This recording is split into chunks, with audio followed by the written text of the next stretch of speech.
got me reaching out.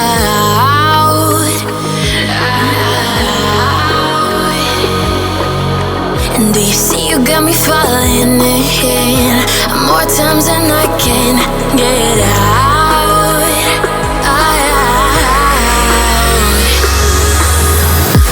Down in the deep of my mind, I crawl for you and you're always inside. Down in the deep of my mind, how long do I got to keep you, to keep you? Down in the deep of my mind, I crawl for you and you're always inside. Down in the deep of my mind, trying so hard not to keep you, to keep you.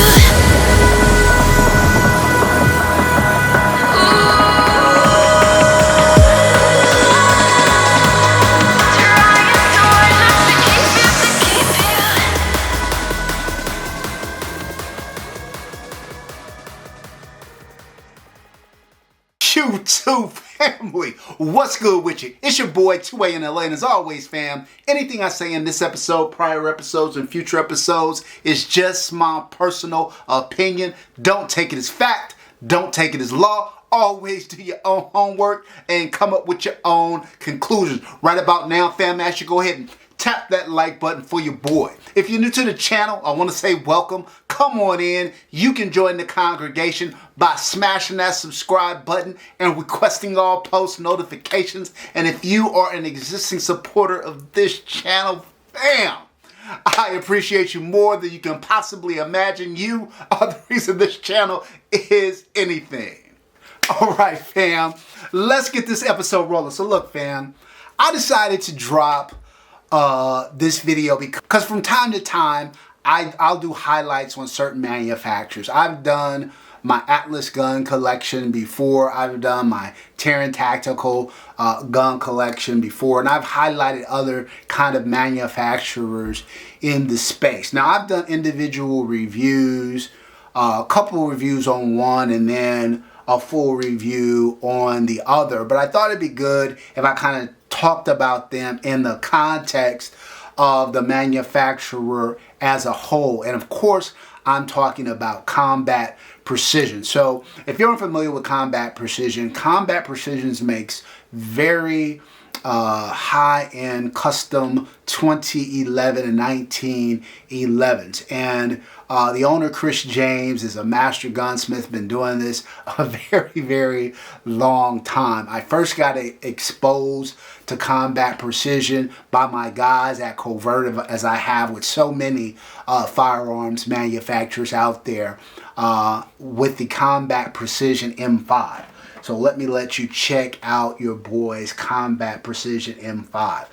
This to date remains one of my favorite guns in my collection from an aesthetic perspective and as a shooter. I just think it's extraordinarily well done. The fit and finish on the gun is phenomenal. The accuracy, it's ported.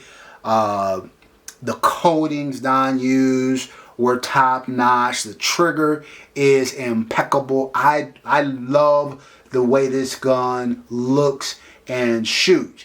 And consequently, I keep coming back to my M5. Like, I got it early on in my 2011 process. This may have been like the third or fourth or fifth, somewhere in there, 2011. I think I had my C2, my P, then I got I had the P first, then I got the C2, then I got my XC. So that was my like staccato fix.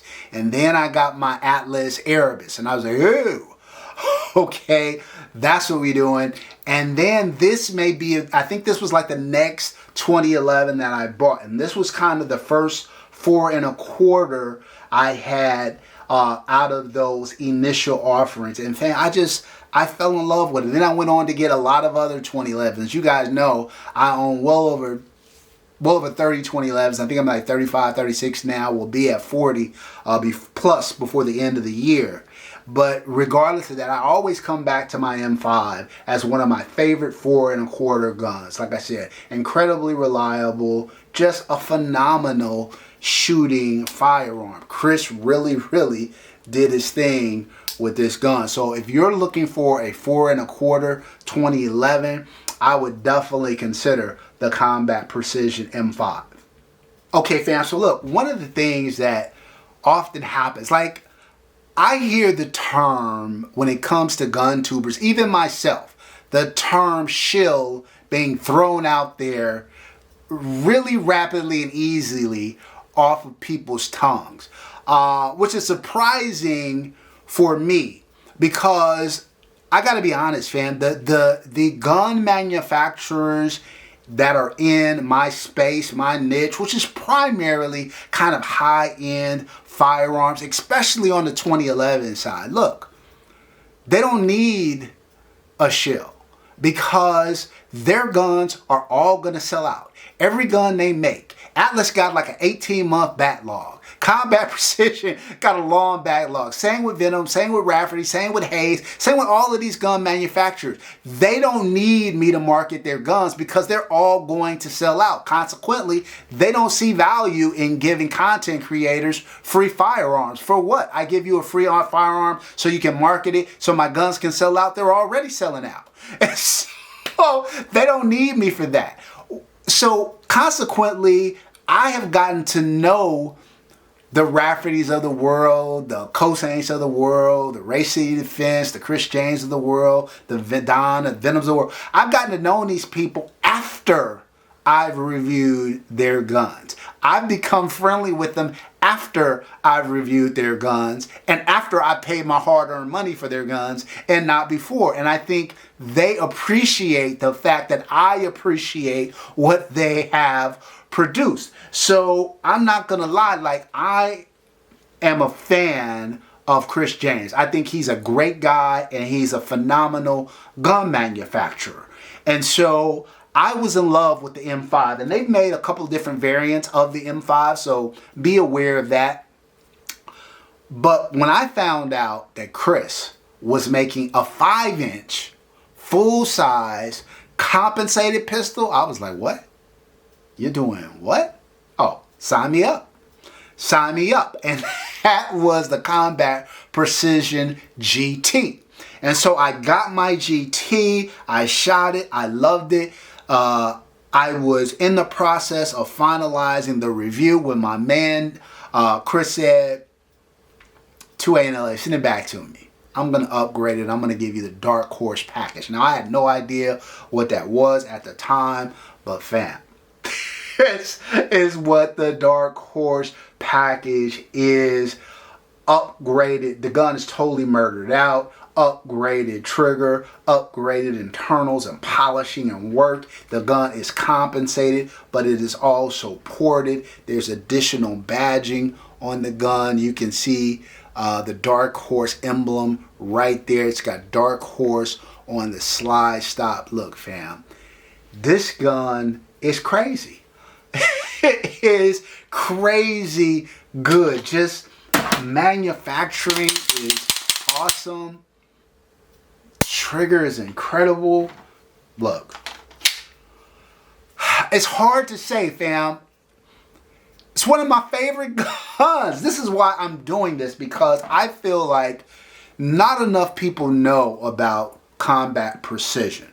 I think, you know, Chris James and Combat Precision should be right up there when you're talking about some of the best gun manufacturers out there. It should be right up there with Fowler.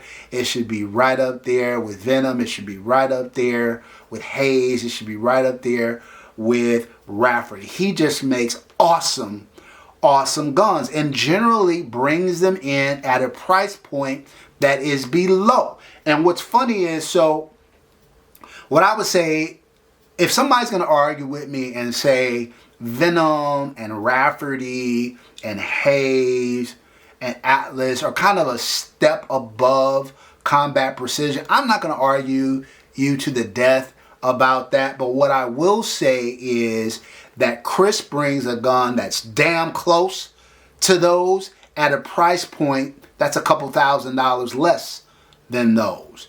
And so I would definitely be considering Combat Precision. I would say he's on the higher end of that mid-tier price structure, and that's good bang for your buck in my book. I am honored and happy to have one Chris James pistol in my collection, let alone two, and arguably, I think, maybe the best shooting gun he's ever made. I gotta ask Chris about that. I told him I was doing another video on his platform, but I gotta ask Chris, and Chris will probably watch this so he can comment down below. Does he think the GT Darkhorse is the best gun he's ever developed?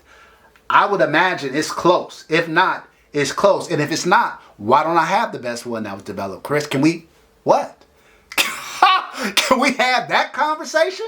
Why don't I have the best gun? Now, he also makes a GT3 version of this gun that's crazy too. Let me get to the one complaint that I have about combat precision pistols. And I would say this is not unique to Chris. It's not unique to combat precision. It's the same critique that I have of Fowler, same critique I have of Rafferty, same critique I have of Venom, same critique I have of Hayes. There's just not enough of them.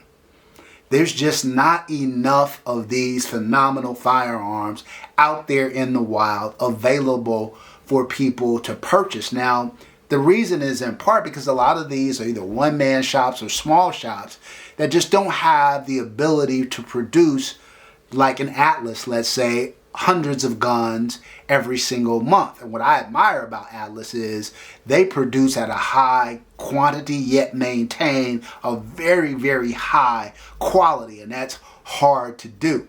But I would just like to see more people have the Darkhorse and the M5 in their hands so they can appreciate it. So, you know, it's 6 in one hand, half a dozen, and then another. Chris is one guy, Don at Venom is one guy. So it's hard for them to produce more. And sometimes it just doesn't make financial sense to do more. Like a little bit more gets you less, if you will.